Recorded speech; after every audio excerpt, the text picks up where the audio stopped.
This is Scott Iman, and I'd like to welcome you to a beautiful restoration of Herbert Brennan's The Spanish Dancer. First things first, the restoration derives from four different prints of the film. One, a tinted 35mm nitrate print from the Eye Film Institute in the Netherlands. Two, a black and white 35mm nitrate print from the Belgian Cinematheque.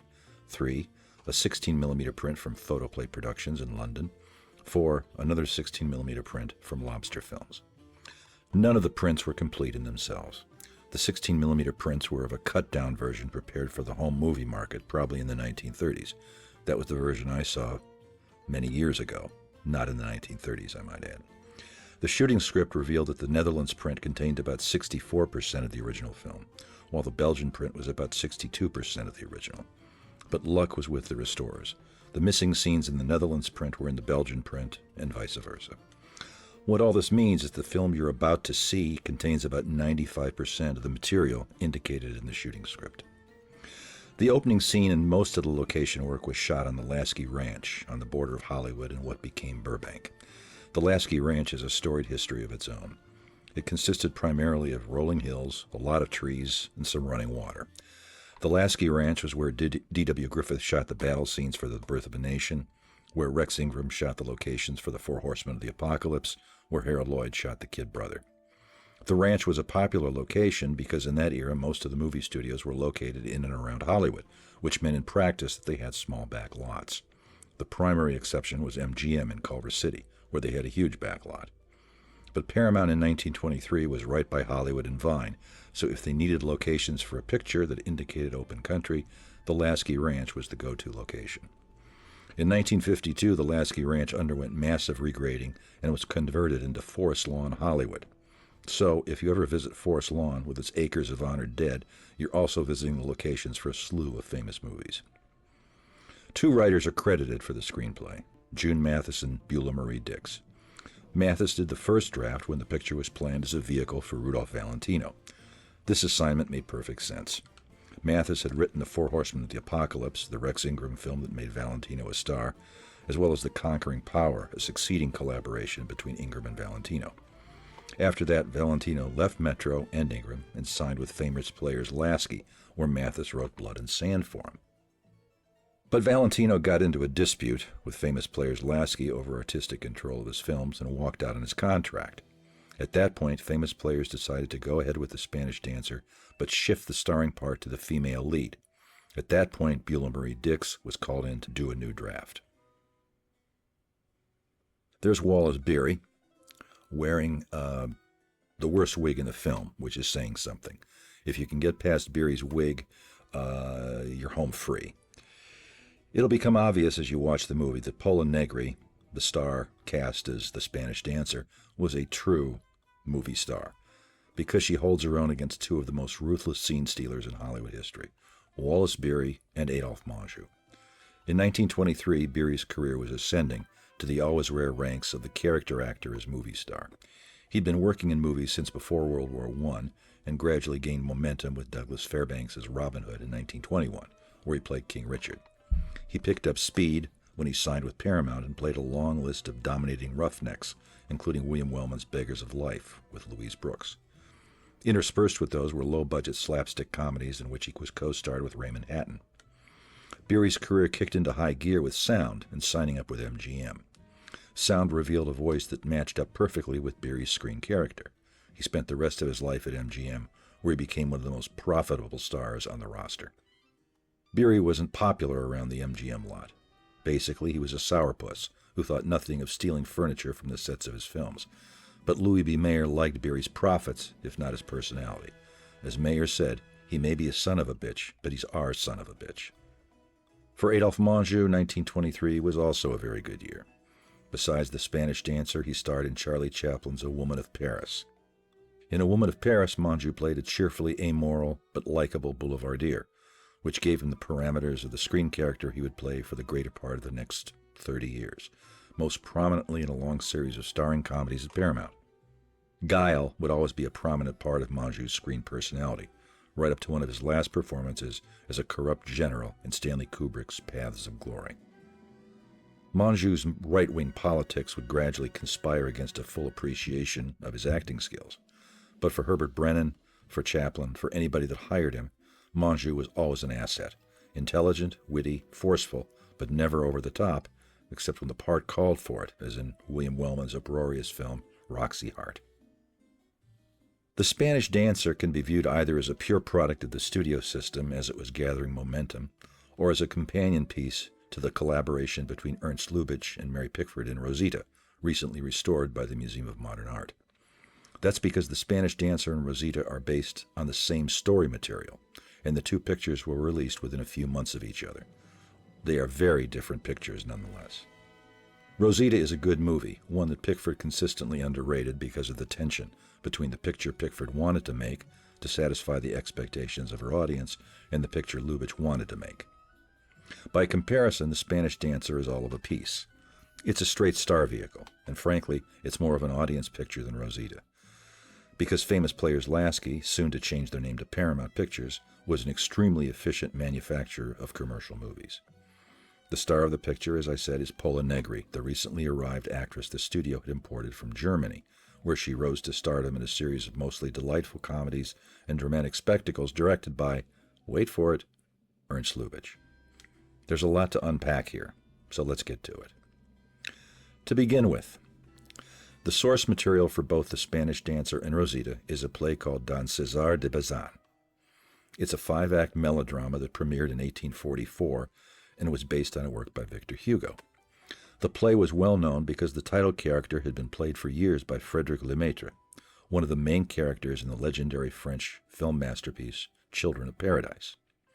The play was highly popular in Europe and was translated in English and played by, among others, Edwin Booth. It was also converted into an opera by Jules Massenet. In the early silent days, the play was adapted for the movie several times, noticeably by the French Eclair Company in 1909, as well as the American Calum Company. The Spanish Dancer was the third starring picture Pola Negri made for Famous Players Lasky. She was born in 1897 as Barbara Apollonia Chaliapek in a small town in Poland. Her father was a tinsmith, and she was the sole surviving child of 3 born to her parents. By 1911, Pola was admitted to the Imperial Ballet School in Warsaw, but she contracted tuberculosis and was sent to a sanitarium in the Tatra Mountains of Poland.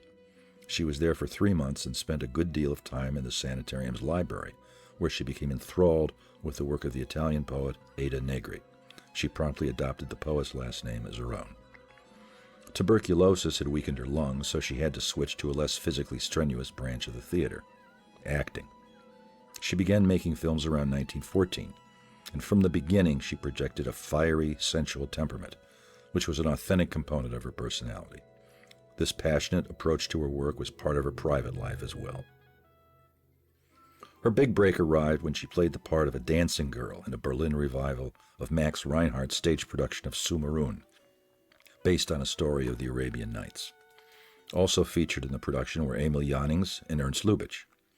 Negri didn't like Jannings. She found him pompous and without humor, but she and Lubitsch hit it off and became best friends. She began appearing in German films in 1918, in films such as The Yellow Ticket and Mania, the story of a cigarette worker. Both films survive and prove that Negri was already Negri, fierce, passionate, an actress capable of seizing the screen. As for Lubitsch, he was also setting out in his own career as a director, appearing in a series of delightful films as Meyer, an aggressive, fumbling Jewish character. Lubitsch directing Negri was an obvious pairing, and the result was a trilogy of costume epics, The Eyes of the Mummy Ma, Carmen, and Madame du Barry. They were all hits in Germany, and surprisingly, they were all hits in America as well. I think they appealed to American audiences for one simple reason.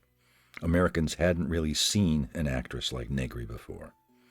As Janine Basinger writes in her book, Silent Stars, audience were bowled over by, quote, Negri's strong sexuality, her fearless portrayals of passion, and her animal magnetism.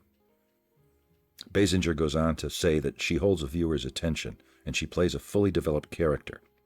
In the silent era, glamour girls were usually one thing or another, good or bad. Stars were divided into those who scampered and those who simpered, the virgin or the whore. Negri in passion is everything. She's scintillating and extremely attractive, with the implication that men are drawn to her not for her decadence or for her erotic posturing, but for her impulsive, tarty sexuality, which they long to experience. She's unafraid of sex, and she makes it clear she wants it too." Close quote. It's no wonder that Negri created a sensation. Nobody else was doing this. During this period, Negri married for the first time and divorced for the first time as well. She and Lubitsch then collaborated on 3 more films: One Arabian Night, The Mountain Cat, and The Flame. And it was at this point that Hollywood came calling. Mary Pickford hired Lubitsch, famous players Lasky hired Negri. Both of them had a difficult initiation. Lubitsch struggled with both the language and the unfamiliar working environment of Hollywood, while Negri was typed as a femme fatale and handed to George Fitzmaurice for her first 2 films, Belladonna, followed by a remake of DeMille's 1915 masterpiece, The Cheat. With The Spanish Dancer, the studio decided to upgrade Negri's productions in terms of both budgets and directors. Publicity went out that Paramount spent $250,000 just on furnishings for the sets of The Spanish Dancer. It sounds high. On the other hand, the sets are spectacular. Paramount released publicity calling Negri the Goya woman, referring to her black hair and milky complexion. When Negri arrived on the lot, famous players Lasky already had a reigning female star.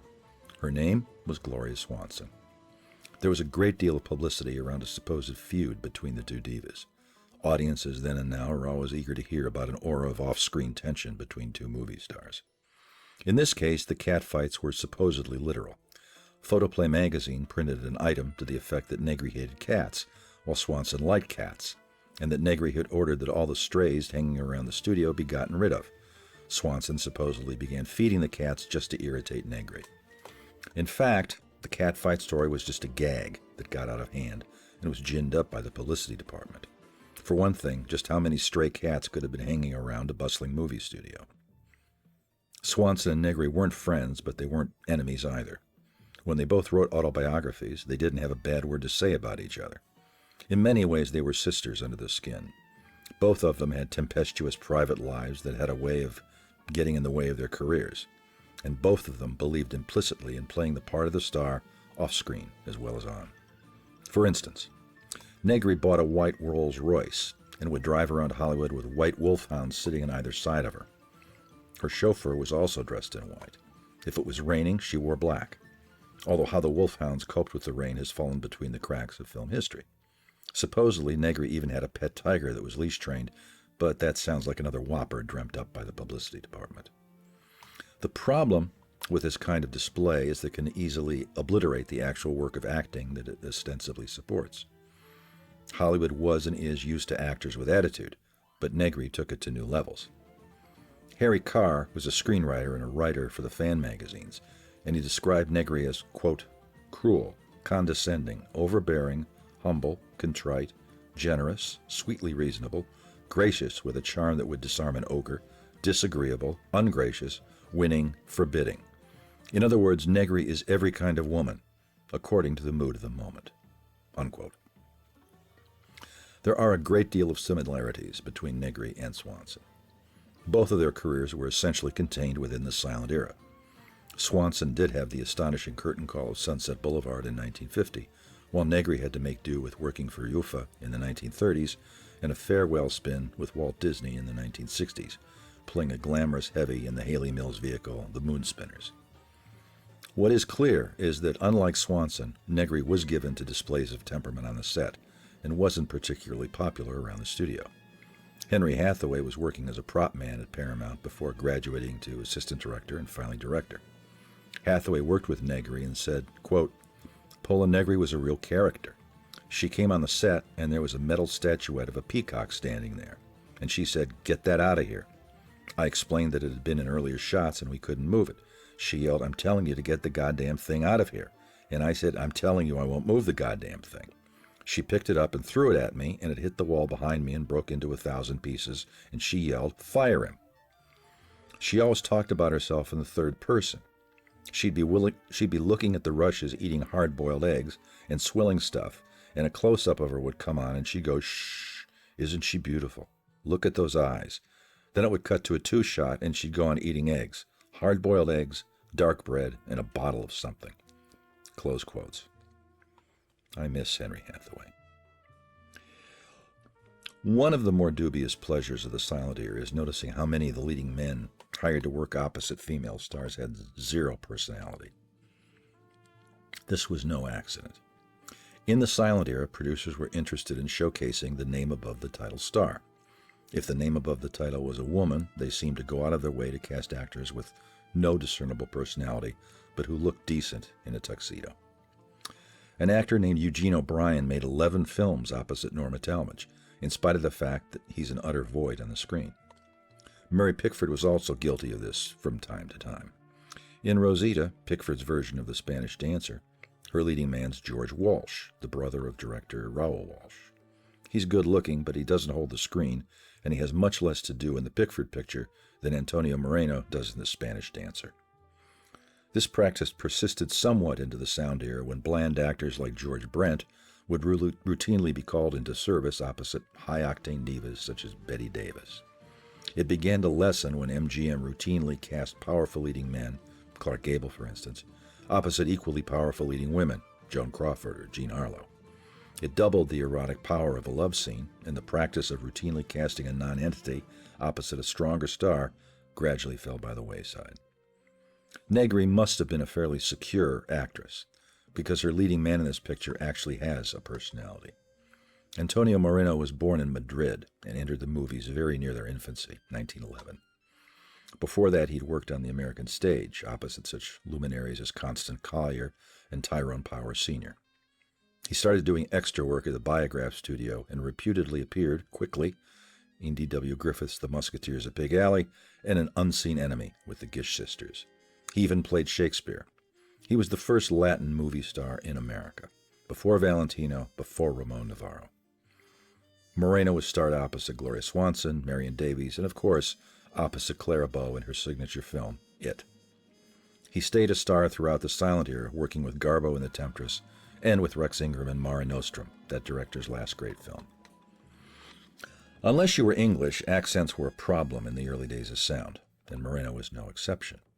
Also, there was the matter of his age. In 1930, when sound was hitting full speed, Moreno was 43 years old.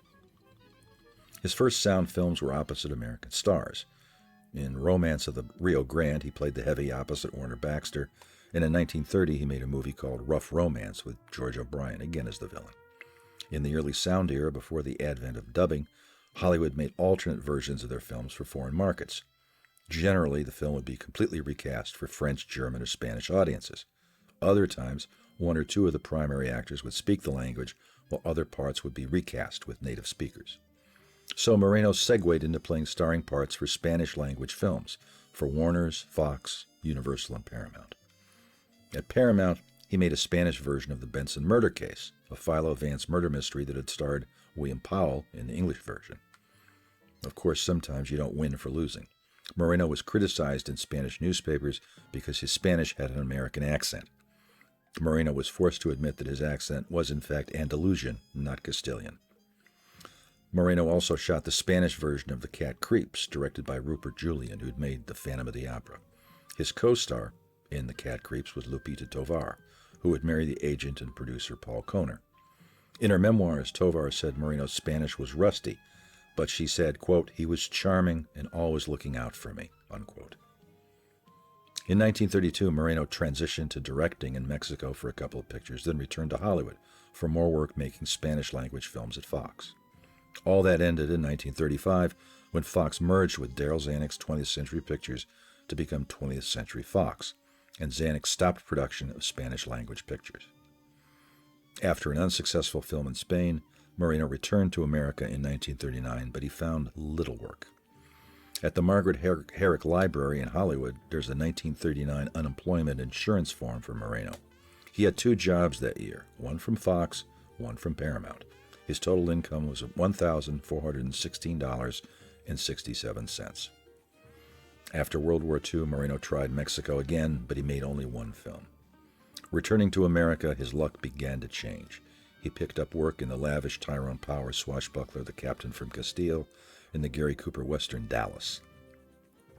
In the 1950s, he got good parts in good films: Crisis with Cary Grant and Ramon Navarro, The Creature from the Black Lagoon, and most importantly, his last film, John Ford's The Searchers.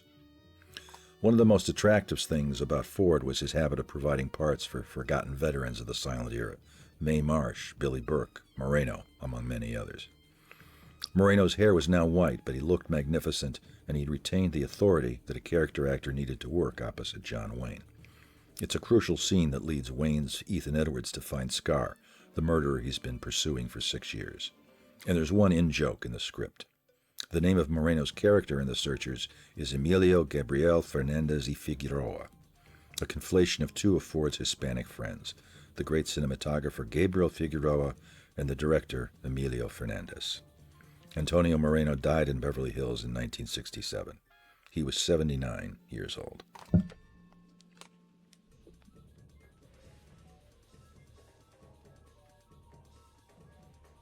There's another small part actor that I'd like to mention. He plays a kind of semi-idiot who helps out Don Cesar from time to time, a couple times in the picture. He's an actor named Gareth Hughes, whose trajectory is unlike that of any other actor I know in silent films, or for that matter, sound films. Hughes was Welsh. He was a successful juvenile on the Broadway stage. He came to movies in 1918, and in 1921 he had a completely unexpected success in a famous Players Lasky movie based on a James M. Barrie story called Sentimental Tommy. Hughes seemed to be a star in the making, perhaps another kind of a version of Richard Barthelmess, a small, boyish, subtle actor who'd made a great success in Broken Blossoms and Tolerable David. But famous Players Lasky didn't quite know what to do with Hughes. His natural inclination was to play a highly emotional juvenile, and public taste ran towards more stoic characters. By the late 1920s, Gareth Hughes was reduced to appearing in Poverty Row pictures. Reputedly, Hughes lost what money he had in the 1929 stock market crash, and he went back to the theater. And here's where it gets interesting. In the late 1930s, he underwent a religious conversion and began calling himself Brother David. He spent the next 14 years of his life as a Christian missionary on a Paiute Indian reservation in Nevada. When his health began to fail, he returned to California. He died in the motion picture home in 1965. The life of Gareth Hughes could be the inspiration for a Coen Brothers film, or perhaps something much darker. Again, we're never going to know. In a movie like this, character actors are seasoning. The main meal is the stars. And that brings us back to Pola Negri. After arriving in Hollywood from Germany, Negri made quite a social splash. She had a brief affair with Charlie Chaplin, and they even announced their engagement, which lasted just about as long as their marriage would have. Negri would say that Chaplin was like a lot of comedians and that he had no sense of humor in his private life. A few years later, there was an affair with Rudolph Valentino that ended when Valentino died suddenly in August of 1926. Negri put on a lavish display of public mourning that seems to have alienated portions of the audience. She always spoke of Valentino in hushed tones, as in this remark, quote, "He loved to make spaghetti and meatballs. He had his own special recipe. I never tired of it, and I will never share with anyone else the secret of his meat sauce." Unquote. That is love. The odd thing about Negri is that the critics habitually complained that her American pictures were inferior to the German pictures that had made her reputation. Certainly Paramount could have done better out of the gate. Her second American picture, as I mentioned, was a remake of DeMille's The Cheat, and as with Belladonna, it was directed by George Fitzmaurice, who was no DeMille. Press reports at the time indicated that the Negri remake was greeted with laughter at its American premiere. But from the films that have survived from Negri's time at Paramount, it seems that overall the studio did quite well by her. The Spanish Dancer was her third picture for the studio and was a great improvement on the first two. The year after The Spanish Dancer, she made Forbidden Paradise, her only reunion with Lubitsch, who got more subtle shadings out of her than any other director. Of course, he got more subtle shadings out of most actors than any other director. Her leading man in Forbidden Paradise was Rod LaRocque, who actually was named Rod LaRocque, even though it sounds like a silent movie name, but that was really his name. LaRocque struck sparks with her off-screen as well. It's a delightfully dry comedy, probably Lubitsch's best silent film. He brings out Negri's knack for deadpan humor. Forbidden Paradise has recently been restored, and I hope it becomes widely available as soon as possible. With the hindsight of 100 years, it needs to be emphatically stated that Negri was by and large quite successful. From 1923 to 1928, she made 2 to 3 pictures a year for Paramount, and the studio wouldn't have kept her around for that long unless her movies were making money. And another thing, she's truly a marvelous actress. Exotic, lively, and, passionate. For a Negri in a different key, check out Malcolm St. Clair's film, A Woman of the World. It plays on all of her best qualities. It casts Negri as a countess trying to recover from a busted love affair by visiting relatives in a small town in the American Midwest. She gets off the train to find a sign, 127 miles to Des Moines, 210 miles to Davenport. After that, it's an amusing series of culture clashes. The town regards her as incredibly exotic, which she is, and she regards the townspeople as crude rustics, which they are. At one point, she becomes an attraction at the county fair, where a sign announces that for 25 cents, you can talk to a real countess. The only thing that can bridge the culture gap is, of course, a handsome man who unfortunately happens to be a moralistic district attorney. The film climaxes when Negri forces the attorney to submit by horsewhipping him. It's a genuinely sophisticated feminist comedy that Preston Sturges could have written, a comedy in which Negri never cracks anything wider than a sly smile. Taken all in all, she was close to the whole package, a sensual actress who could play drama or dry comedy with equal facility. There's no doubt that her career would have continued had sound not arrived beginning in 1927. As it happened, 1927 could be regarded as Negri's last good professional year. She made Hotel Imperial for Moritz Stiller and Barbed Wire for Roland V. Lee. These are 2 serious dramas distinguished both by their adult themes, their strong direction, and Negri's performances. She could be a handful for a director. Certainly, on Spanish Dancer, there was no love lost between Negri and her director. Negri complained that Herbert Brennan was competent but uninspired. What she ended up doing was trying to play her scenes the way she imagined Lubitsch would have asked her to play them. As for Brennan, he gave the impression that it was easier to tamp down a temperamental actor than it was to bring a placid actor up to the required level of intensity. Quote, Pola Negri is temperamental, but she has her temper under tight control. An actor without temperament is like a violin without strings. You can't play on either one of them. Close quote. Speaking of temperament, inevitably brings us to Herbert Brennan. Brennan was a major director in the silent era, semi-forgotten today. He made some fine pictures, but in some respects, he's more interesting than a lot of his movies are. He's a good storyteller, but his stylistic conservatism tends to work against a full appreciation of his storytelling gifts. He was born in Dublin in 1880 and worked in vaudeville before entering the movie business in 1912. He became a directorial notable in 1916 when he directed A Daughter of the Gods on location in Jamaica with the swimming star Annette Kellerman. The film utilized massive sets and thousands of extras and reputedly cost about $450,000, a huge amount for the time. After that, Brennan was off on a major run of success. After joining Paramount, he made a succession of hits. Besides A Spanish Dancer, there was Peter Pan, A Kiss for Cinderella, the now lost silent version of The Great Gatsby, and Beau Geste, starring Ronald Colman. These films were commercially and critically successful despite their high cost and their director's frequent explosions of temper. Frank Thompson reports in his book on Beau Geste's various permutations that Brennan's 1926 production cost more than $900,000, a whopping sum for the period. Beau Geste was shown on a roadshow basis and was a huge critical and commercial hit that was invariably named one of the 10 best pictures of what was a very strong year at the movies. Negri would never be one of Herbert Brennan's fans. She complained mightily about Brennan during production and ever afterwards. In her autobiography, this is the totality of her remarks about The Spanish Dancer. Quote, Herbert Brennan, a good but not inspired director, was assigned to my picture. I was fortunate in having 2 talented and dedicated actors, Antonio Moreno and Wallace Beery, playing the hero and the villain. Still, I felt that Mary Pickford had all the obvious advantage with Lubitsch. At the time, I was free of all emotional involvement and able to devote all of my energies to making ours the more outstanding film. It was fortunate that a spirit of friendly professional rivalry with Mary's company inspired our cast and crew, because they had a great deal to contend with. Brennan was a volatile and fastidious man who insisted that things be done only his way. I could not help seeing certain scenes as Lubitsch would have directed them. This resulted in many flare-ups that often held up work for an entire day.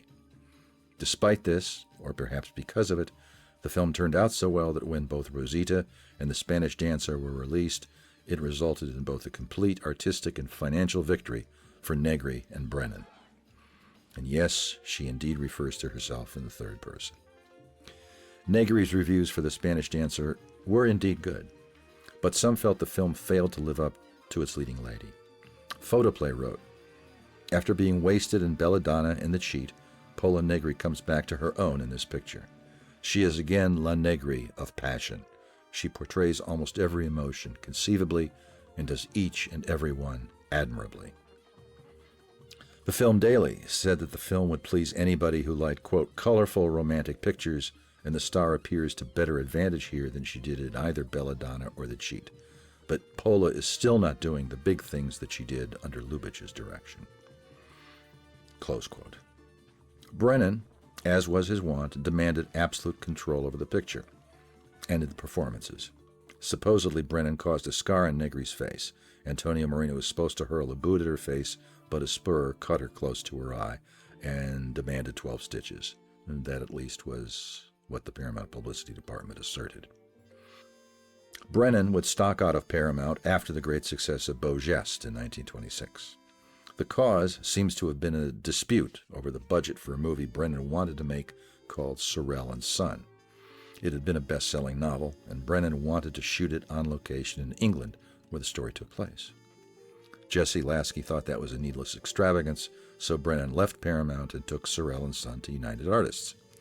After that, he directed a film called The Rescue for Sam Goldwyn, also released through United Artists.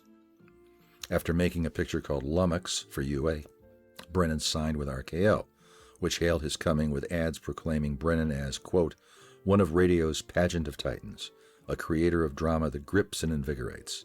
He has set an unfaltering standard of merit with such shows as Peter Pan, The Great Gatsby, Beau Geste, Sorel and Son, and The Rescue. And now the lure of opportunity has brought Herbert Brennan to radio pictures to give still greater scope to his genius through the magic medium of electrical entertainment. Unfortunately, Brennan had a catastrophe on a picture called Beau Ideal, a semi-sequel to Beau Geste. Initially, he cast Douglas Fairbanks Jr. as his star, but after 2 days, Fairbanks left the picture because he clashed with Brennan over how his character should be played. He was replaced by someone named Lester Vale, who only made a few movies before going back to the New York stage. Vale, as well as the other actors in the film, responded with highly theatrical performances. It seems that Brennan was overly addicted to the tropes of silent movies. On Beau Ideal, he maintained a group of musicians that had played during scenes with actors in the silent days to create the emotional mood of a given scene. On Beau Ideal, the little mini orchestra played for rehearsals and between takes to maintain a proper mood. It struck everyone at RKO as a useless affectation left over from the silent days. Frank Thompson, in his book on Beau Geste, reports that Beau Ideal lost more than $300,000. I've seen the movie, and I can tell you it deserved to lose every cent it took to make. Soon thereafter, Brennan went to England, where he made a series of varying pictures that failed to maintain his already faltering career momentum. In 1940, he came back to Hollywood and found nothing. He never got another directing job. So, Herbert Brennan became another director destroyed by sound, along with other A-list silent filmmakers such as Fred Niblo, James Cruz, and Rex Ingram. Ingram was increasingly bored with the movie business, and he might have been headed for the exit anyway. But Niblo, Brennan, and Cruz were beloved by studios and respected by critics. Their movies made money, they had the first pick of commercial properties and stars, and they were given a great deal of autonomy. And within a few years after sound arrived, all of their careers were either over or relegated to B-movies. Poor Fred Niblo was saddled with John Gilbert in Redemption, one of the actor's first talkies. The picture endured reshoots directed by Lionel Barrymore, who proved to be his hopeless as a director as he was an actor. MGM realized they had a stiff on their hands, so they decided to hold back redemption and make another picture as Gilbert's first release talkie. That was His Glorious Night, also directed by Barrymore, whom Gilbert must have found more congenial than Niblo. It also was a critical disaster. There was nothing really wrong with Gilbert's voice, despite the legend that's come down in the preceding century, but there was nothing terribly right about it either. It was slightly nasal and he didn't have any chest tones. It would have been a fine voice for a light, ironic actor like Robert Montgomery, but it was not what the audience imagined Gilbert sounded like. And this was key. Actors in silent movies had no specific identity. They lived the emotional lives that audiences chose to project onto them. In contrast, sound literally forced actors to declare themselves, to define their personalities, their relationships to each other, and most importantly, their relationship to the audience. The gap between imagination and reality, not to mention the fact that most of Gilbert's talkies were dreary programmers when all the best MGM scripts and co-stars were being handed to Clark Gable, sealed his fate. Rex Ingram made only one talkie, Baroud, a beautifully shot Foreign Legion romance that Ingram made in Morocco. Ingram also played the lead in a silent movie. His black Irish good looks would probably have made the picture a success. But in sound, his flat, awkward phrasings made the film's setting, which was in itself a clear throwback to Ingram's silent pictures, a humiliating financial failure. Mainly, silent movies and sound movies were two completely different mediums. Silent movies were inherently artificial, given to romance and physical display, like, well, The Spanish Dancer. Talkies were inherently more realistic. Silence abstracted stars and stories that had a way of making actors seem younger than they really were. Sound reversed that equation and demanded an entirely different manner. The stars made by sound were people like James Cagney, Edward G. Robinson, not to mention Carole Lombard and Barbara Stanwyck. None of these people would have been particularly effective in silent pictures. They were sassy actors who'd seen it and done it all, and they were more than capable of talking about it. Sound was the first wave in an onslaught of surface reality that would eventually make movies a slave to the most prosaic elements of objective reality before the pendulum swung back to the 21st century norm of emphasizing fantasy. Changing times can have a way of rendering people unemployed, but I suspect part of Herbert Brennan's problem was his irascible temperament. People will put up with that when the money's flowing, but when the money stops, so can the congenial atmosphere. Edmund Burns was one of the early sound technicians lifted out of radio and brought to Hollywood by the studios in 1928. He worked with Brennan on a picture for United Artists called Lummox that starred Winifred Westover, the ex-wife of William S. Hart. As Ed Burns told me, quote, "So many silent directors were phonies. I didn't think highly of Herbert Brennan, for instance. He was the old, imperious type of director, lordly, demanding. There was a scene in Lummox where Winifred Westover was supposed to be betrayed by Ben Lyon, who's gotten her pregnant. He throws some money down, and she takes the money and tears it up with her teeth. Well, Brennan demanded real money, and several takes.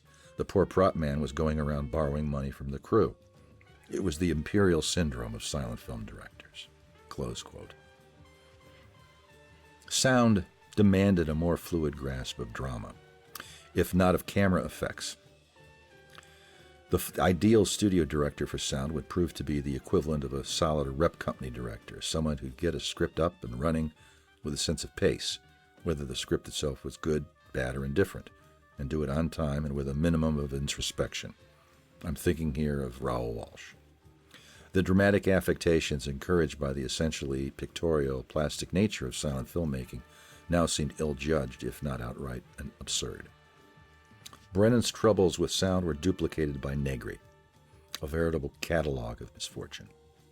6 months after the death of Rudolph Valentino, the man she called the love of her life, Negri married Serge Midavani, one of a group of Georgian princes.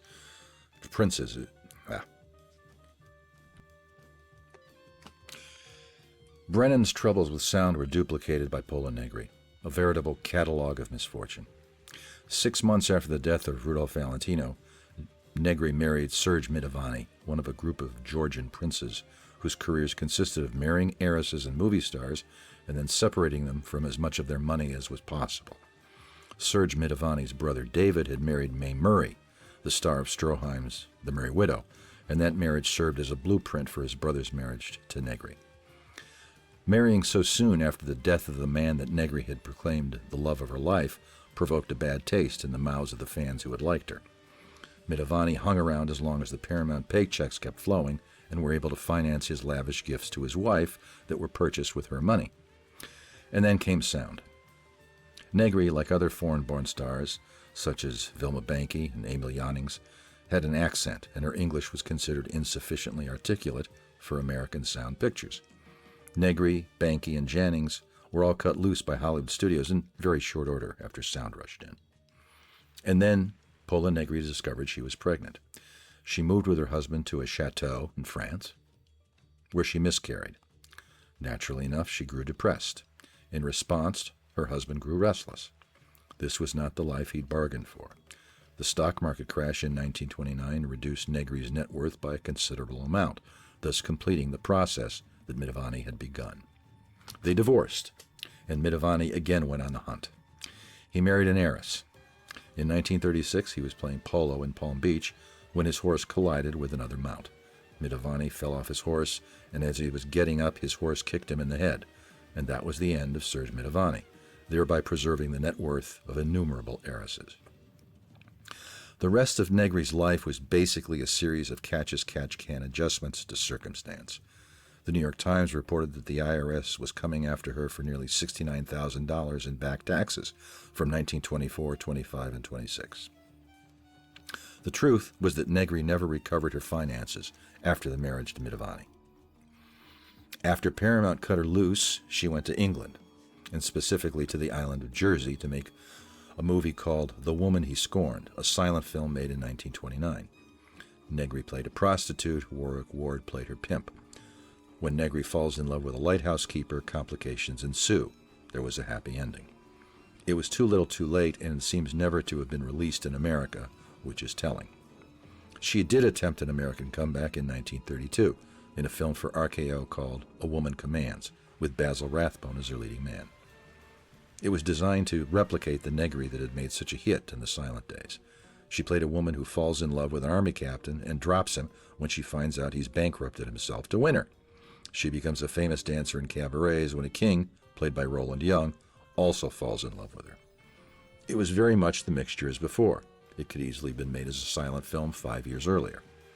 Garbo might have been able to get away with it in 1932, but only because of her huge audience and MGM's promotional power. For Negri, the failure of A Woman Commands slammed the doors of Hollywood for 10 more years. She tried vaudeville with an act that included her singing Paradise, a song she sang in A Woman Commands. She began a relationship with Russ Columbo, a handsome crooner who was running neck and neck with Bing Crosby as America's favorite. But she broke that off, and Columbo promptly made Paradise a staple of his own nightclub act. The truth was that times had changed, and so had the nature of movie stars. If you look at the long march of movie history, the life expectancy for movie stars of this era was perhaps 10 years. Most stars of this era today, careers are longer because there are more venues. If you cease to attract audiences to theaters, a star can always transfer to TV or streaming work. And again, the Depression brought a taste for proletarian types, and Negri had been selling sultry glamour, which was now in the hands of a younger generation of actresses. Kay Francis, for instance. Gloria Swanson, Negri's chief rival at Paramount, made 5 or 6 sound pictures to no impact whatsoever. For a time, vaudeville constituted a living for Negri, but it really wasn't her natural habitat. She got a job offer from UFA in Germany for a picture called Mazurka, which was basically Madame X with a few changes to avoid a plagiarism suit. The salary on hand was $25,000, a lot less than she'd made at Paramount for a picture, but she was in no position to bargain. She was now 38 years old and prone to sipping champagne between camera setups. She was nearly forbidden to make the film because Joseph Goebbels, the Nazi arbiter of racial purity, thought she was part Jewish. Negri protested that she was Catholic, not Jewish, so she was allowed to make the picture. Surprisingly, Mazurka was a hit in Europe, and Negri hoped that the film would be remade in America, starring her. In fact, it was remade in America under the title Confession, but the star part was recast with Kay Francis. Negri made 5 more movies for UFA, which eventually led to accusations that she was a Nazi sympathizer. Probably not. Negri's true religion was Pola Negri. She sailed for America and was detained on Ellis Island because her passport had expired during the 6 years she'd been working in Europe. Once that was cleared up, she was supposedly offered the part of Pilar in Paramount's production of Hemingway's novel For Whom the Bell Tolls, but she turned it down, although an unglamorous character part might have given her career a second wind. She made another attempt at an American comeback with Hi Diddle Diddle, a semi-screwball comedy with her old co-star Adolphe Menjou that was directed by Andrew Stone with costumes by Adrian. Negri looks good, she sings quite well, and she enters into the proceedings with high spirits and good timing, although her Polish accent does require concentration on the part of the viewer. Unfortunately, the picture failed commercially, and it would be another 20 years before she went before the cameras. Marion Davies offered Negri her guest house for as long as she needed it, but after a time Negri returned to New York, where she rented a small apartment on East 90th Street. She spent most of World War II in New York City, surviving by selling off her jewelry.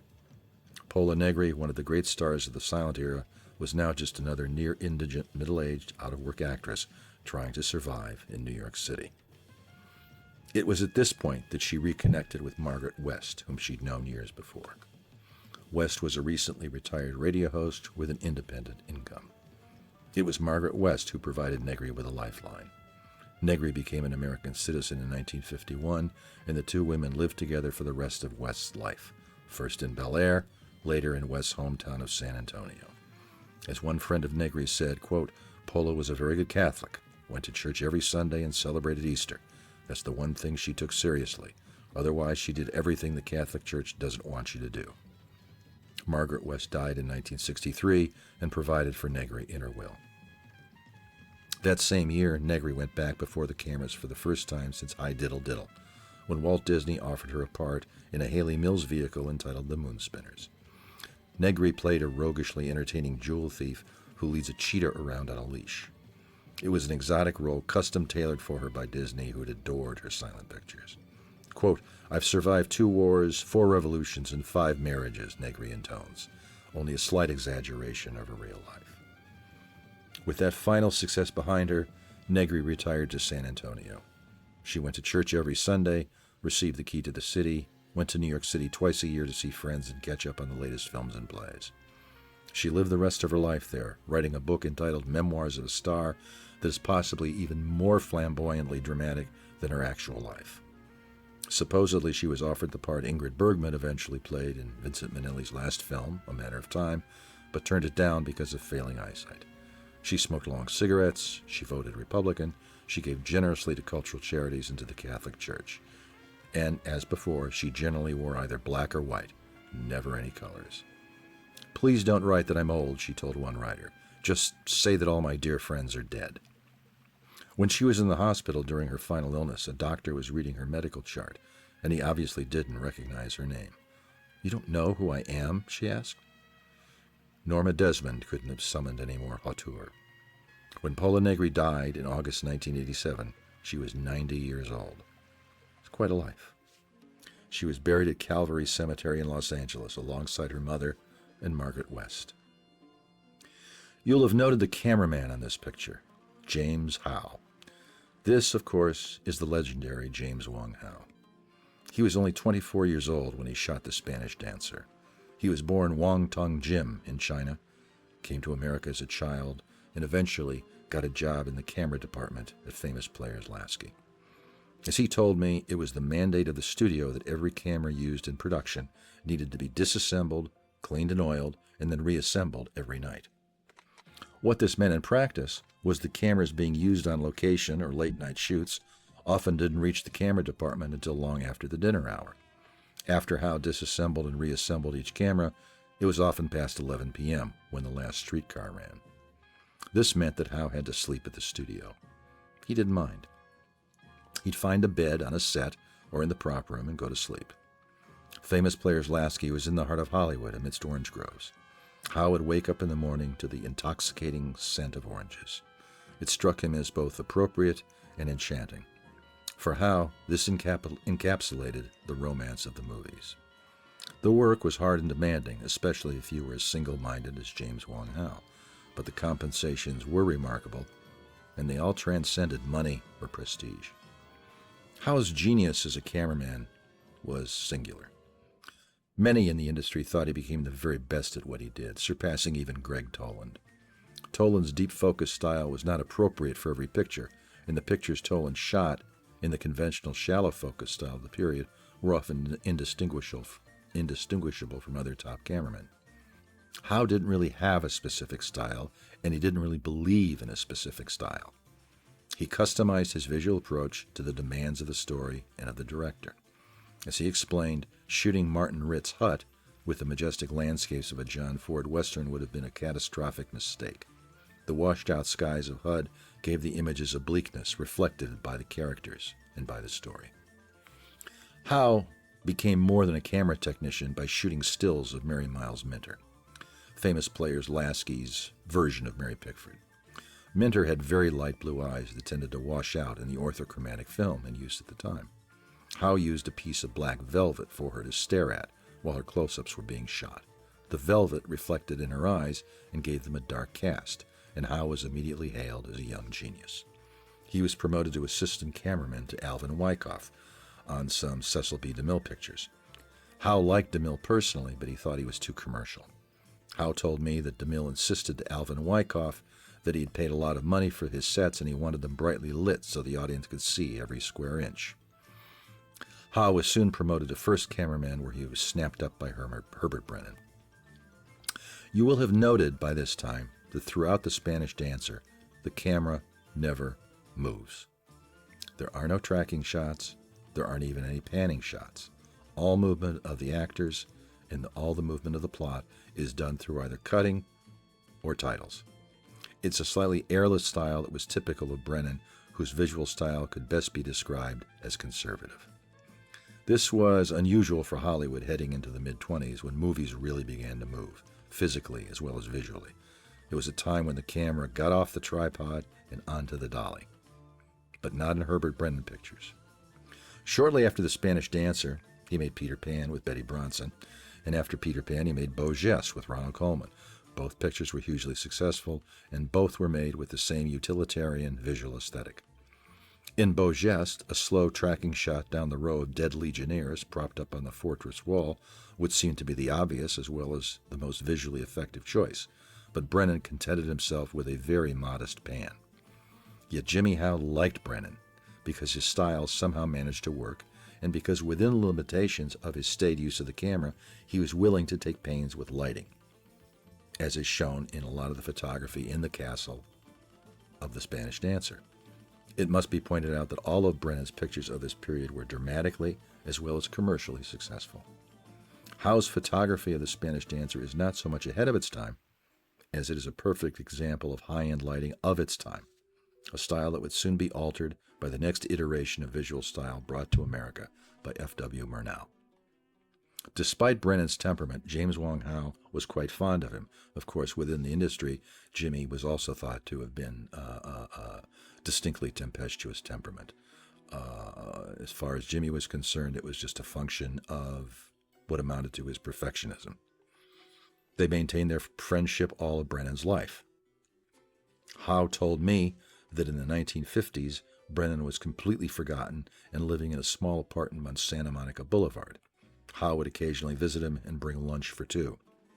Howe had just come through a bad period of his own, when he was gray-listed during the McCarthy era because of his marriage to Sonora Babb, a Caucasian woman novelist with radical political sympathies. His wife's politics were bad enough, but the fact that they were a biracial couple, at a time when biracial couples were exceedingly rare, was almost certainly a contributing factor for Howe's professional difficulties. So James Wong Howe, who no less than Joan Crawford considered the best of all Hollywood cameramen, went through a period of taking what movies he could get. If that meant 10-day quickies, so be it. To keep some money coming in during fallow periods, Jimmy opened a Chinese restaurant, which turned out to be quite successful for a number of years. At any rate, by 1955, Howe had worked his way back to the big time, with movies such as Picnic for Joshua Logan, who needed a good cameraman more than most directors. When Howe would come to visit Brennan, the old director was writing his memoirs, of which only one chapter survives. Brennan gave every indication of being yet another embittered Hollywood relic, of the sort that Billy Wilder and Charles Brackett imagined for Sunset Boulevard. Howe thought that Brennan was more or less broke, but he must have been mistaken. When Brennan died in 1958, he was buried in a private, above-ground stone tomb at the Woodlawn Cemetery in the Bronx. Of course, maybe Howe was right after all. Maybe Brennan had paid for his tomb years before, when he was flush with jobs and flush with money. We'll never know. It's careers such as Brennan's that make movie history so fascinating, and it's movies like The Spanish Dancer that make the lives of the people that made them still relevant 100 years later. There's a lot of the June Mathis script in The Spanish Dancer. Notice how Negri tends to disappear in the latter part of the film, which would have been the case had it been a Valentino vehicle as was originally planned. Also, although there are sword fights and suggestions of rape, the performances are played lightly, and that can be attributable to Brennan as well as to the June Mathis script. In particular, Antonio Moreno plays his part with a perceptible air of tongue-in-cheek. Errol Flynn before Errol Flynn. This sets it apart from Mary Pickford's film of the same story, which is structured as a Pickford vehicle, pure and simple. And George Walsh, her leading man, vanishes from the film for long periods. At the end of The Spanish Dancer, guile and deceit are vanquished. Love triumphs, and let's face it, that's one of the main attractions of the movies, whether it's 1923 or 2023. As you may have gathered, most American critics didn't really know what to make of Paula Negri. I think she was too overtly sexual, too exotic. In Russia, a young writer named Alicia Rosenbaum had a better eye and instincts than most.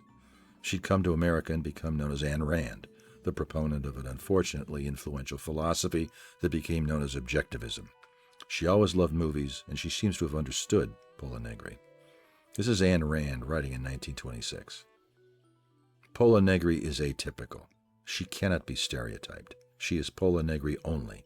Among the mass of tender, smiling, syrupy, sweet little faces of the American and other movie heroines, each identical to the other like lozenges from the same box, the gloomy, cruel face of Paula Negri stands out and imprints itself in one's memory for a long time. Her type is not the fragile, virtuous maiden, not the empty stereotype of sentimental American dramas. Her type is the proud woman conqueror, often a tragic one, but powerful even in her suffering. Her heroines exemplify everything in a woman's character, which is strong, insolent, occasionally crafty, and always victorious. Paula Negri always portrays the strong, powerful woman. Her heroines are scattered around the globe. Paula Negri is international. She's able to portray every social class and nationality, equally colorfully and convincingly. A Spanish woman, an ancient Egyptian, a modern-day French woman, a child of the people, a worldly noblewoman. This great actress is equally good at each of these roles. This is one of the reasons for her universal success. I couldn't put it any better. On behalf of James Wong Howe, Herbert Brennan, and Paula Negri, this is Scott Iman, thanking you for your time and for your interest in The Spanish Dancer.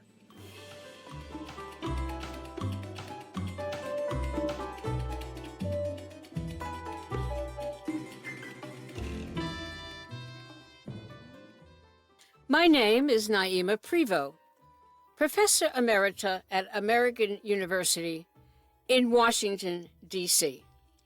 I was on faculty there for 36 years, and over time served as chair of the Department of Performing Arts and director of dance. My book, Dancing in the Sun, was the first to cover the history of several major choreographers in Hollywood and Los Angeles from 1915 to 1937. And I am here to talk about one of the dance artists and teachers I wrote about, Ernest Belcher. But I think you will first be interested in how I discovered and wrote about Belcher, his pioneering work in films and in American dance and ballet. My husband was working in Los Angeles, and I took a 2-year leave of absence from the university. He kept talking about the Hollywood Bowl, how wonderful it was, and what amazing performances took place there with large audiences of over 18,000 people. Well, I started digging for information and discovered that the Los Angeles Philharmonic ran the Hollywood Bowl. I set up meetings with Ernest Fleischman, who at that time in 1979 headed the orchestra. Two things happened. I got access to the Los Angeles Philharmonic archives, and I suggested a museum at the Hollywood Bowl, which would celebrate the accomplishments of the artists who performed at the Bowl. I was successful in creating the museum, which still exists there.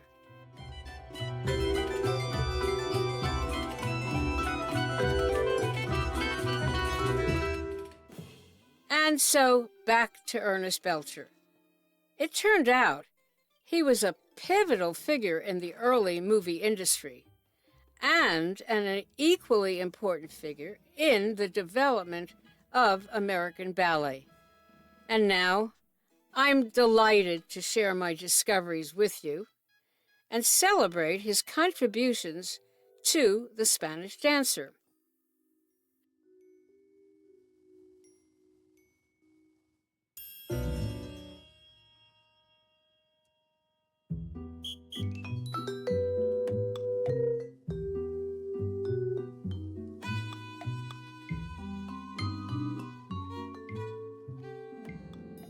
Paula Negri, the vibrant female lead of the Spanish dancer, wrote a letter to Ernest Belcher in 1924, expressing her feelings about working with him as the dance sequences were created and performed.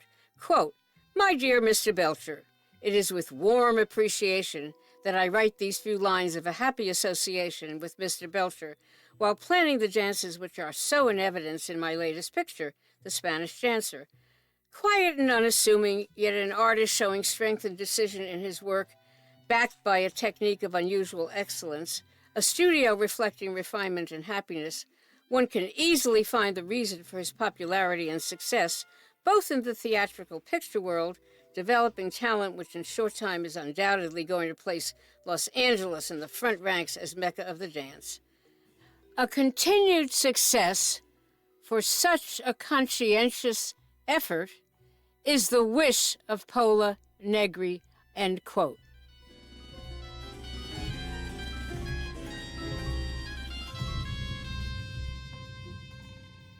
Who was Ernest Belcher?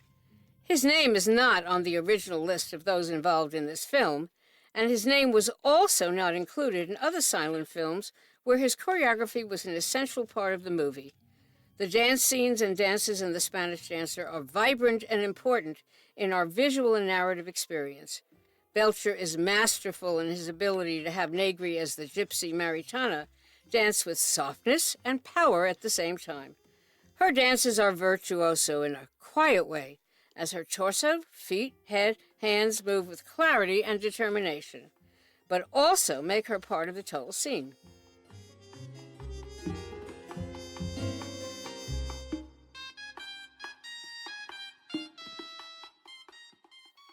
Her dances have clear Spanish roots, but tell us she also has the freedom of her gypsy origins and not the formality that might exist with a professional flamenco dancer.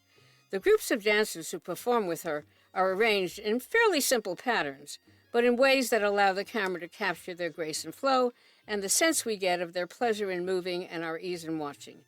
Belcher's choreography is completely integrated into the narrative surrounding the various characters and holds its own, but also highlights the various scenes of the Count, the King, the Queen, and the festival crowds. In The Spanish Dancer, Paula Negri and Ernest Belcher were a good combination.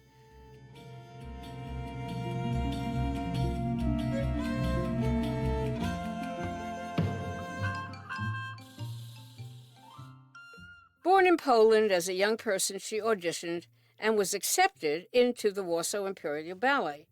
She made major appearances there in the ballet Swan Lake and Coppelia, but when she became ill with tuberculosis, that ended her dance career.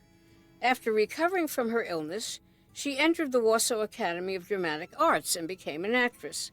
When World War I broke out, the theater in Warsaw was no longer an option for her, and she turned to films. She went to Berlin, where she worked with Ernest Lubitsch, and their partnership was very successful. In 1922, both were awarded Hollywood contracts.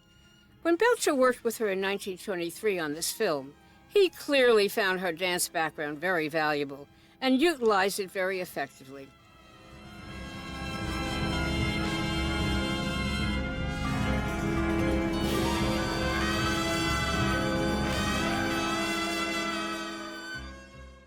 Negri performs in the film with the poise and knowledge of someone who was well trained in dance and knew how to communicate in movement. Her early training in ballet was compatible with Belcher's background, and we sense a high level of comfort as Negri performs and truly becomes a Spanish gypsy dancer. Again, who was Ernest Belcher? Why, this is his only silent movie? How many did he do, and what else did he do? Did he indeed have a role in the idea of Los Angeles as a mecca of the dance, as noted by Pola Negri? And why do very few know about him today, in spite of his numerous accomplishments?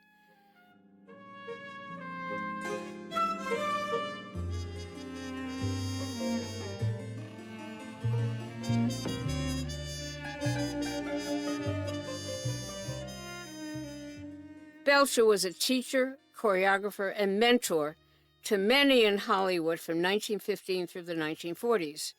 Many were his students at various times, and here are some names in no particular order: Maria and Marjorie Tallchief, Shirley Temple, Rita Hayworth, Sid Charisse, Nanette Fabre, Paul Godkin, Rod Alexander, Rosita Moreno, Gwen Verdon, Carmelita Marachi, Lauren Hightower, June Roper, Marge Champion, Gower Champion. That is a list of dancers who studied with him. Many actors also came to him for training in movement and assistance with dances, among them Mary Pickford, Pola Negri, John Barrymore, Ramon Novero, John Gilbert, Marion Davies, Ruby Keeler, Betty Grable, Ida Lupino, Yvonne DiCarlo. He was the choreographer for many silent movies, created many ballets for the Hollywood Bowl, and had thousands of students in his studios over the many years he taught. Let us look at who Belcher was throughout his career and life.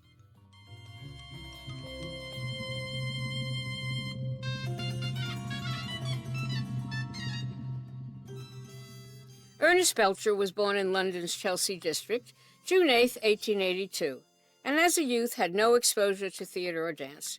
His father was a butcher, and as a youngster he worked in the shop and sang in the church choir. In school, he developed an interest in painting, architecture, and music, and began going to orchestral concerts at Royal Albert Hall. In unpublished autobiographical notes, he wrote, quote, "When the music had ceased and I again found myself, I would realize that I had been living through a great sensation of rhythmic form, and thus seemed to move a step forward in the linking of music and rhythm. About this time, there was a sudden realization that this expression of myself in gesture and movement was to be a great dominating force in my life, and I was immediately ready to sacrifice almost anything and everything to attain success in this art," unquote.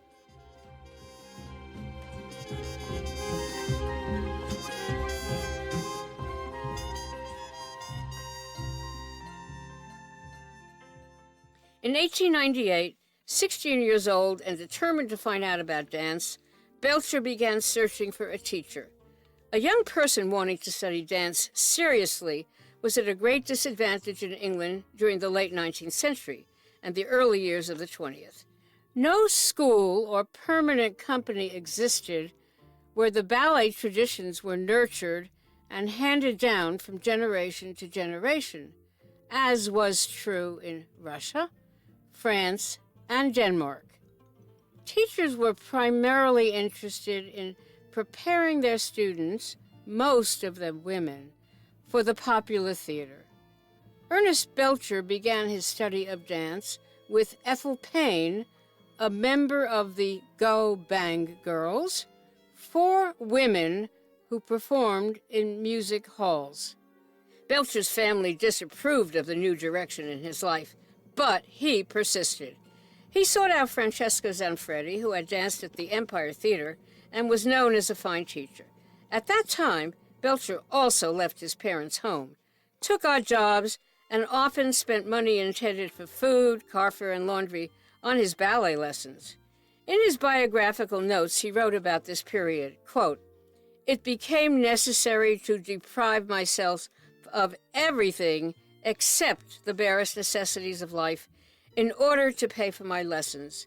This I did for 2 years, with little or no encouragement from anyone except a few close friends, and even they doubted that anything of value would be the outcome of my efforts."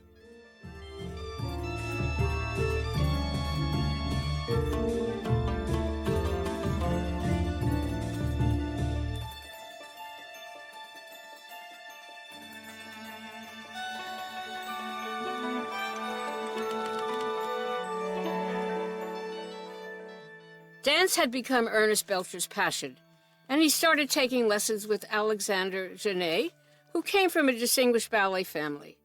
Realizing that survival as a dancer would mean the ability to perform in music halls and on vaudeville circuits, he sought out other teachers to gain expertise in a variety of dance forms. He studied period and national dances, folk dances, Spanish dances, Indian and Eastern Oriental dances.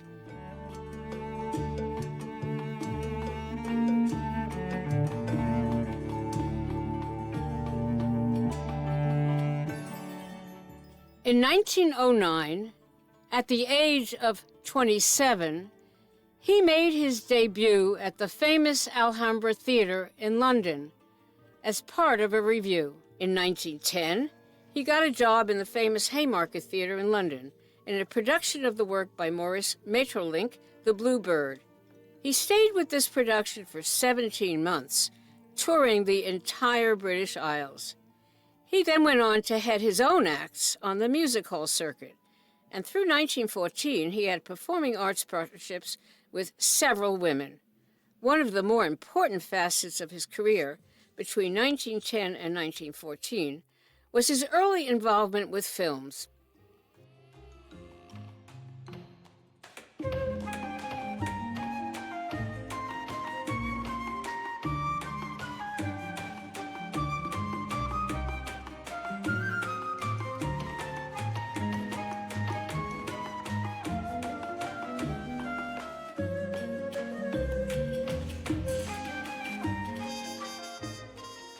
For the Celsua Motion Picture Company of London, he created a series of dance scenes.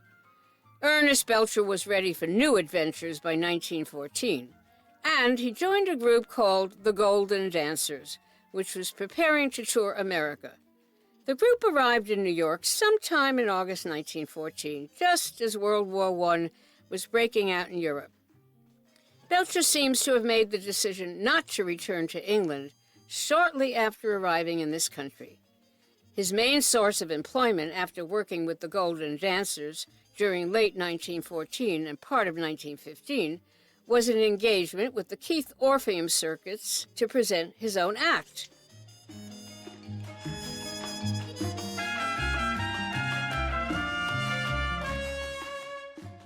During this period of time, he became ill with tuberculosis and decided to leave New York and go to Southern California.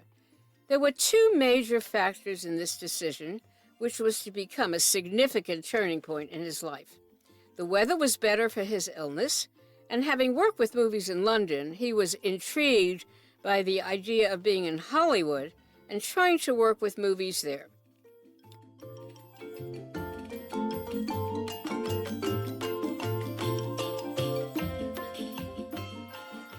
He arrived in Los Angeles in 1915, and by May 1916 had opened his first school with 5 students, as he wrote later, remembering that, quote, "There were 2 who paid and 3 who did not," unquote. He also managed to cure himself from tuberculosis. According to his daughter Marge Champion, he rented a room on the 2nd floor of a small apartment building. Here he built a platform from the window to the tree in the yard and slept on this every night. Somehow this worked. and the tuberculosis was gone.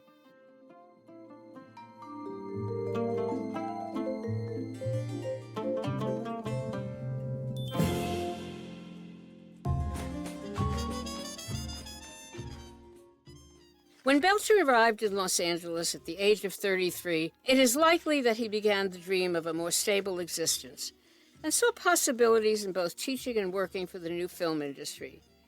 He had a vision for American ballet: systematic graded training, respectability for male dancers, an educated lay public, careful training and refresher courses for teachers, the possibilities for ballet in movies, and a ballet company of American dancers. His teaching and film work became intertwined. Movie stars flocked to his studios for training and coaching, and parents sent their children based on his growing reputation. There were many reasons for Belcher's success and the large following he attracted as a teacher.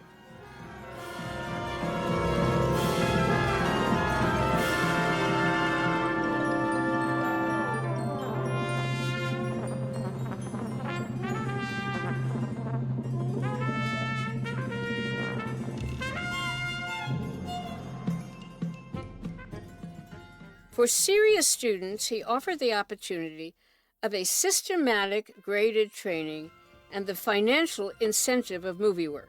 Directors turned to him with great regularity, not only to create the dance sequences for films using his own students, but also as a source of dancers for a variety of production numbers, as well as extras, stand-ins, and on occasion stunt performers.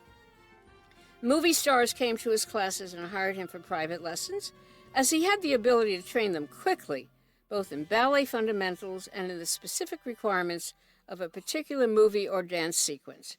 Men were encouraged to come to Belcher's studio for ballet training by the special men's classes he had, and because he was able to find them employment in films and movie prologues.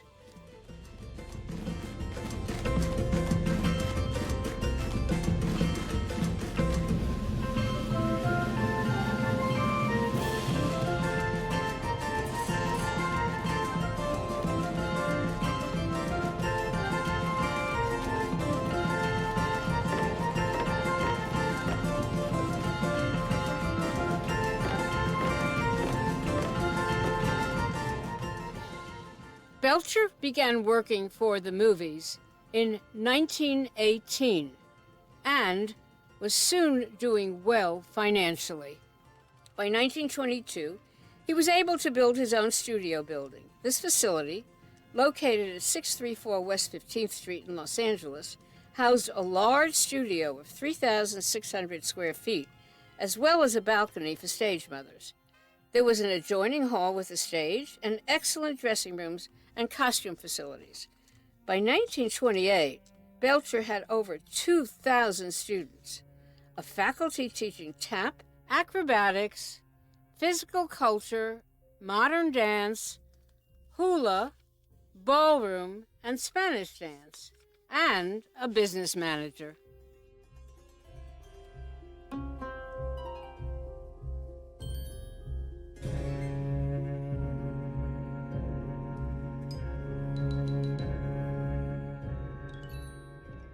Among the better-known associates at the Belcher studio over the years were Elisa Eduardo and Gabriel Cancino, who taught Spanish dance and enrolled the youngest member of the family, Margarita, later known as Rita Hayworth, in Belcher's ballet classes.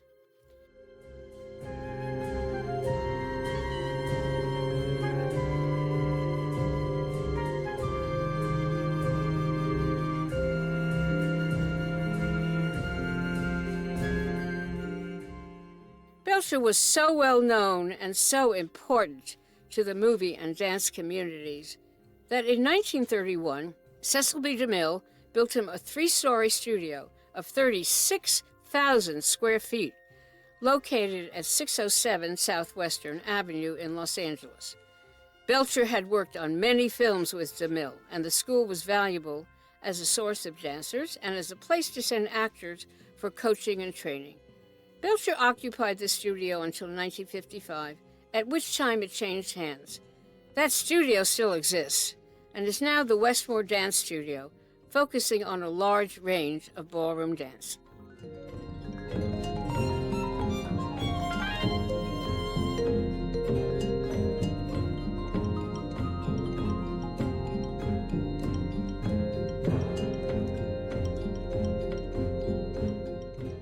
Belcher's work developed as Los Angeles and the film industry grew. In 1910, Hollywood was a tiny village of just over 3,000 residents when it was incorporated into the small city of Los Angeles, population 319,198.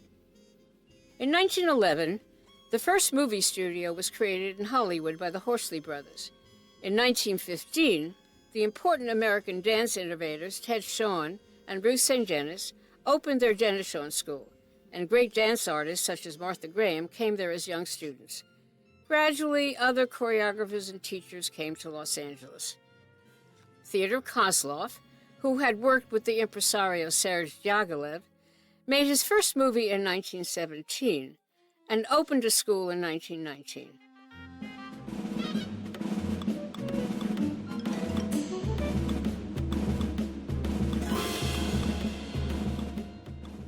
Other great ballet dancers arrived in Los Angeles later. Serge Ukrainsky opened a school in Los Angeles in 1927 and Adolf Bum in 1928. Two individuals developing other ideas in dance soon also arrived, Lester Horton in 1928 and Michio Ito in 1929.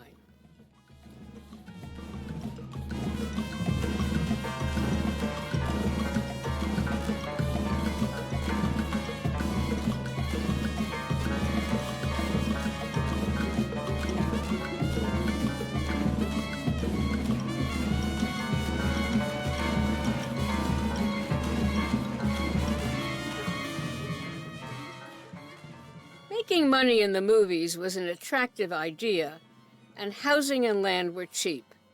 Belcher was not without competition, but his reputation kept growing. There were three components: the rigorous and wide-ranging training in his studio, his work in the movies, and the choreography he began doing for large audiences at the Hollywood Bowl in 1922 and continued through 1934.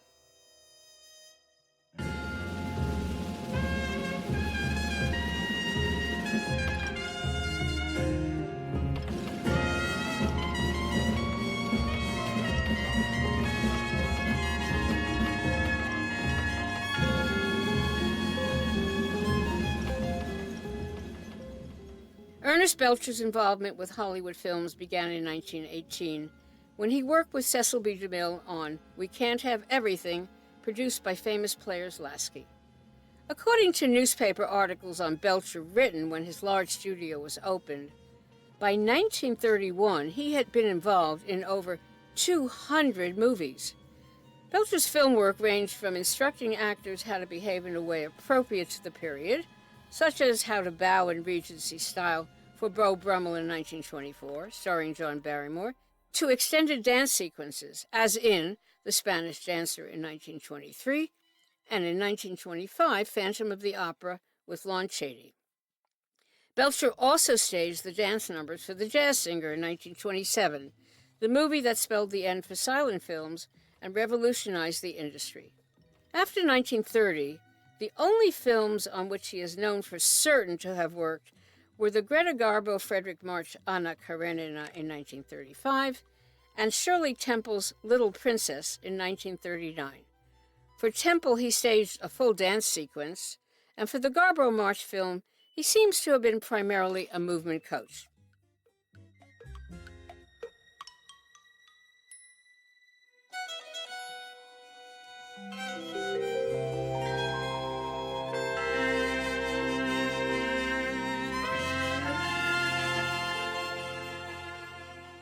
It is surprising and sad that Belcher was not given public credit for his work on The Spanish Dancer. Even a recent search for credits showed his name lacking. Belcher brought to this movie his range of abilities in working with dance and film in terms of wide levels of training and ability for the various performers and knowledge of what camera and movement combinations work best. He created movements for Pola Negri that clearly have Spanish roots and also a gypsy feeling.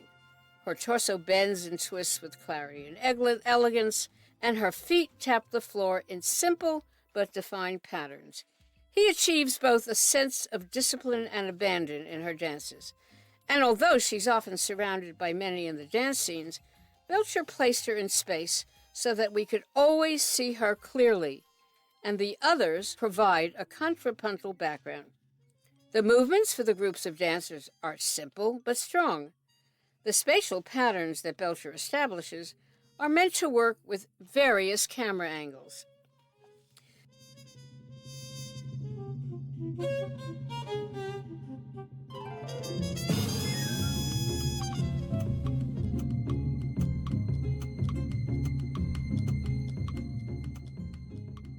The dances in the silent films Souls for Sale, 1923, Phantom of the Opera, 1925, the mixed silent and talkie The Jazz Singer, 1927, and General Crack, 1929, John Barrymore's first sound film, provide examples of the range and style of Belcher's movie work. In all of them, the dance sequences are relatively short, but important in terms of advancing the action of the movie. The dancing is technically high in quality and filmed to get maximum impact. Belcher's versatility is clearly in evidence, but at no time is there a sacrifice of integrity or historical accuracy.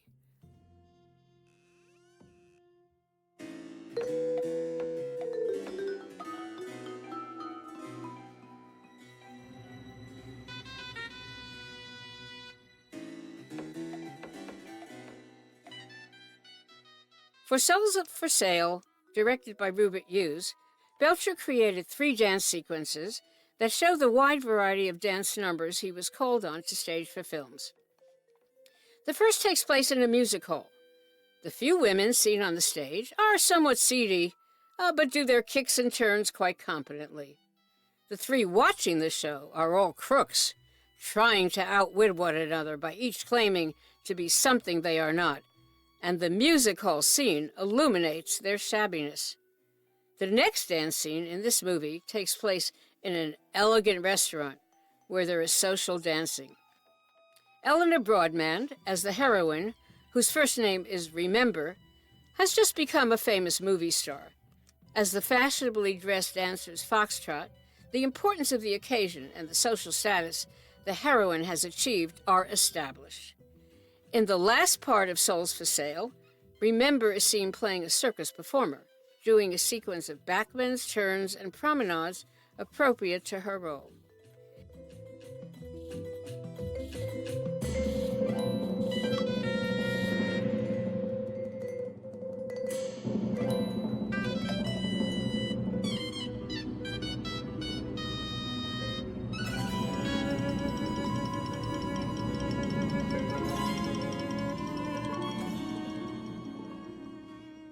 In one of the most famous films in which Belcher worked, Phantom of the Opera, directed by Rupert Hughes, starring Lon Chaney, there are 2 ballet sequences.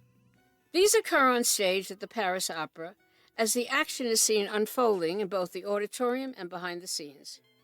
Each time the large corps de ballet is shown, it helps to establish the sense of the Paris Opera as a large and fashionable theater.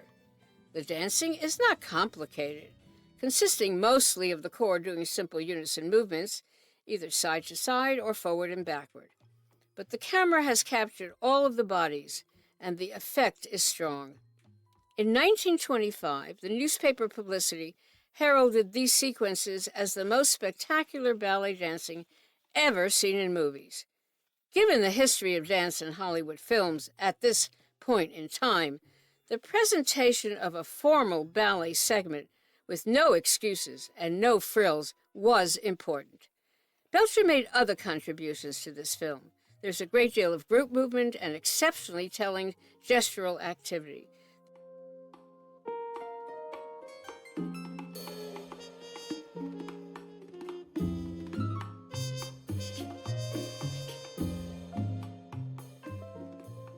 The young women who appeared in the ballet appear in various parts of the film, helping to further the story. They are participants in an extended scene in which Phantom of the Opera is being chased through the opera house and the catacombs, and their movements are choreographed to convey a wide assortment of emotional qualities: hope, fear, excitement. Belcher's trained eye for movement is very much in control here, and he was also responsible for a subsequent scene when the Phantom reappears in the opera house. Large groups of people mill around the grand staircase, groupings are carefully choreographed, and there are even well-placed segments of dancing revelry that provide much of the feeling the director wanted to convey.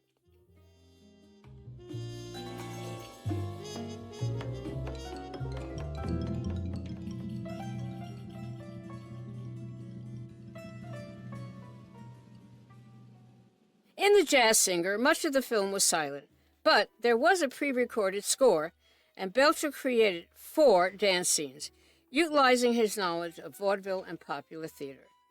The vaudeville routine, showing a girl's kick line on a shallow stage set, featured the star Mae McAvoy in a short solo on point, ending with a Harriet Hoctor-like backward beret on point, which clearly establishes the character's talent, but also the rather shabby conditions of vaudeville. Although beginning with a conventional chorus rehearsal routine, the Broadway show numbers are more elaborate. In a rehearsal sequence, McAvoy does high kicks in front of a line of kicking chorus girls, then leaps into the arms of the chorus boys, who lift her triumphantly. The last number shows the chorus in a, quote, tennis anyone, unquote, routine, which they reprise with croquet mallets. Throughout the film, Belcher follows conventional vaudeville and Broadway styles, but he is also helping to establish the pattern for stage dance and rehearsal scenes in the flood of backstage musicals that followed the introduction of sound in The Jazz Dancer.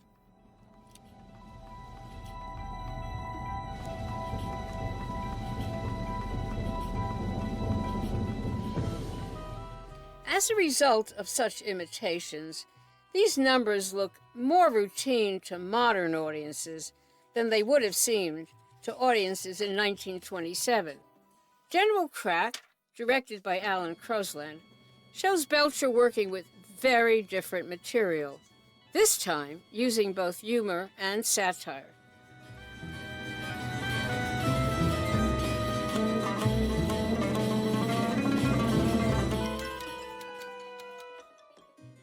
During the first dance scene in the movie, set in a cafe, John Barrymore, as Prince Christian, known as General Crack, meets a future love, a fiery, sensual gypsy called Fidelia and played by Armida, a Mexican actress.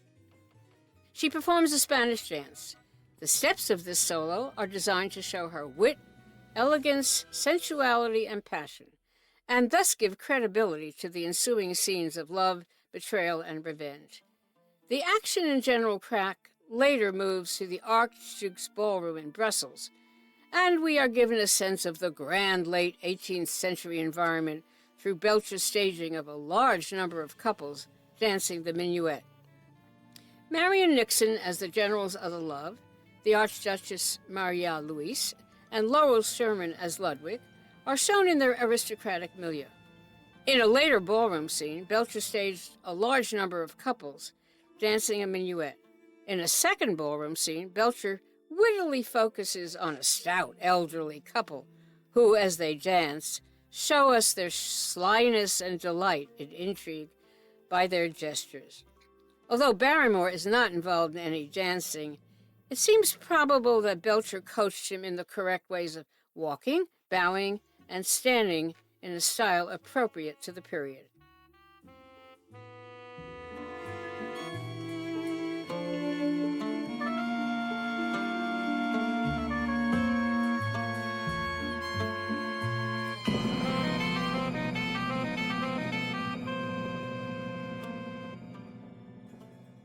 Belcher's work with Shirley Temple attracted a great deal of attention. In 1938, Darryl Zanuck, head of 20th Century Fox, sent her to Belcher for private lessons.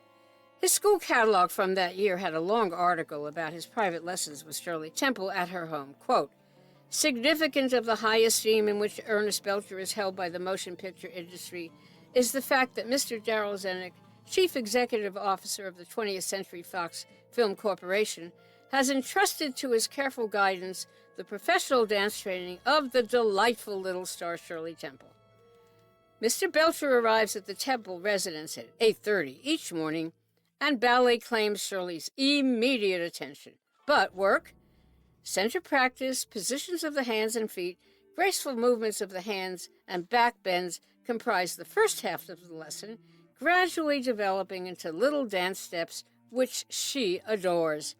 There is one approving spectator always in attendance at Shirley's lessons, and he is Ching Ching, her pet Pekingese, who sits sedately on his chair, his eyes following every movement of his little mistress with doggish concern.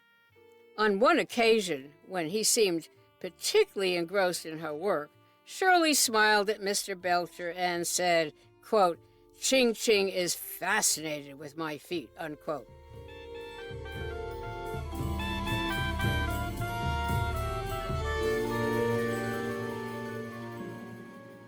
Another school catalog from 1938 featured a drawing by Shirley Temple of a dancer executing a pirouette and the information that Shirley was awarded a certificate upon her successful completion of the third grade work in the Belcher School. Apparently, Belcher felt little Shirley's training required more than just teaching her steps, and we are told, quote, an increased enthusiasm about her dancing was displayed by Shirley after she accompanied her parents and Mr. Belcher to a performance of the Ballet Russe last season, unquote.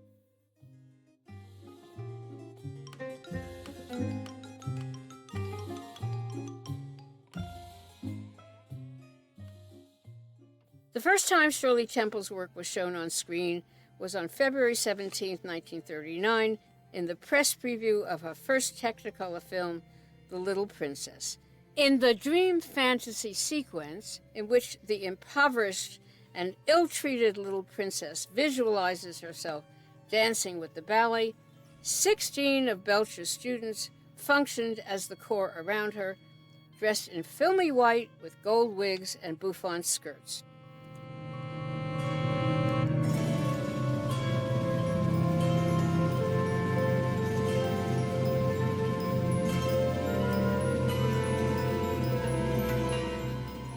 After his work with Shirley Temple, Belcher was no longer active as a movie choreographer and dance director.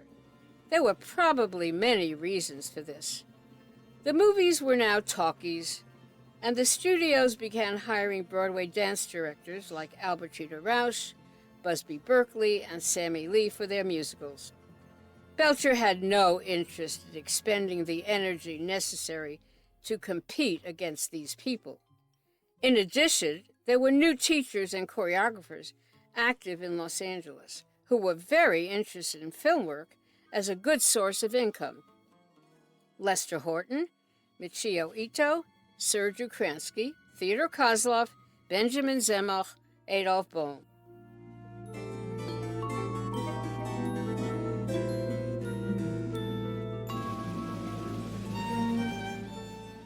According to his stepdaughter, Lena Basquette, and his daughter, Marge Champion, Belcher was not a publicity grabber. He was not involved in sordid affairs, in Hollywood partying, or in egotistical displays, and he refused to claw his way to the top or to play political games. It was no accident that Belcher's movie dance sequences were effective, for he had given a great deal of thought to the differences between stage and screen. Special attention had to be paid to movement that was under the scrutiny of the camera. Although dance seemed an exciting medium for film, at the beginning of the growth of Hollywood's film industry, many dancers at that time made only sporadic attempts to use the medium inventively. Belcher stuck with it for a long time, perhaps because of the determination that came from his early background and temperament. It was not always easy working with various movie directors. His stepdaughter, Lena Basquette, noted, quote, many of them thought they were the reincarnation of Jesus, unquote.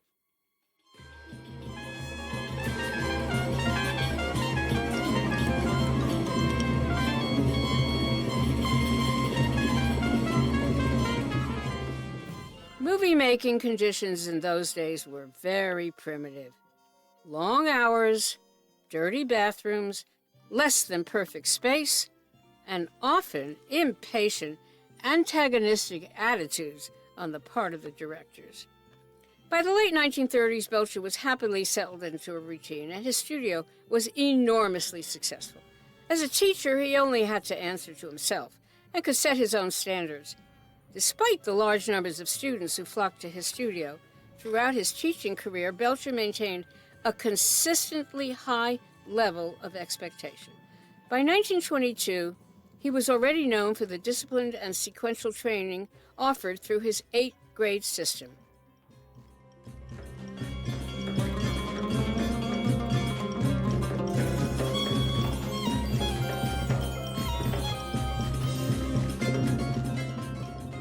There are different training methods in ballet, such as those based on the teachings of Agripina Vaganova and Enrico Cicchetti.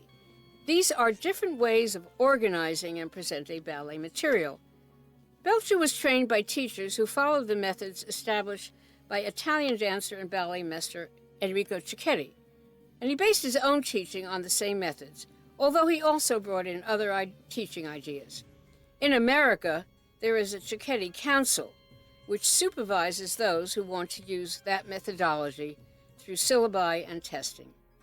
If the student in Belcher's studio came to class several times a week, the 8th-grade course could be finished in 4 years. There was also a postgraduate course that was meant to take a year and give professional finishing touches.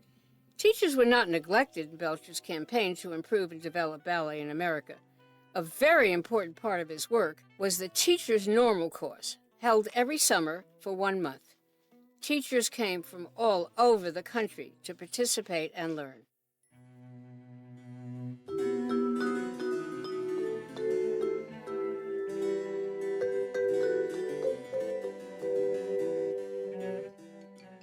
A significant facet of Belcher's pedagogical work was his concern with making dance an acceptable vocation or avocation for men. He had special classes for boys and men and allowed them to take part in the women's classes when ready. He also wanted to educate the lay public.